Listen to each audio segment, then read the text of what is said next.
अस्सलामुअलैकुम नाज़रीन, टंडो बागो रिपोर्ट इनायत रुस्तमानी। वफ़ाक़ी सरकार पारां हर शहर में यूटिलिटी स्टोर क़ाइम थियल आहे। अहिड़ो स्टोर टंडो बागो में भी क़ाइम थियल आहे। टंडो बागो में जेको यूटिलिटी स्टोर क़ाइम थियल आहे उहो ग़रीबनि लाइ बेसहारनि लाइ बेलाभ बणियल आहे।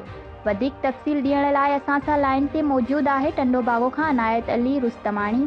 जी इनायत, तफ़सीलात खां आगाह कजो। जी बिल्कुल, असां ॿुधाईंदो हलां त वफ़ाक़ी सरकार पारां हर शहर में यूटिलिटी स्टोर क़ाइमु थियल आहे। अहिड़ो स्टोर टंडो बागो में बि क़ाइमु थियल आहे। टंडो बागो में जो यूटिलिटी स्टोर क़ाइमु थियल आहे उहो ग़रीब बेसहारा लाइ बेलाभ बणियल आहे। सुबुह खां शाम ताईं ग़रीब गैस जी थैली लाइ परेशान आहिनि। सुबुह खां शाम ताईं कतार में बीह घर हलिया था वञनि। इहो साॻी खे खंडु शाम जो वरी वॾनि सेठनि जे दुकान ते विकिरो थी रहियो आहे। पर अफ़सोस जी ॻाल्हि इहा आहे त अॼु ताईं कंहिं बि टंडो बागो जी चूंडियल कामोरे नोटिस न आहे वरितो, न ई उन्हनि जे कन ते का जूं सुरी आहे।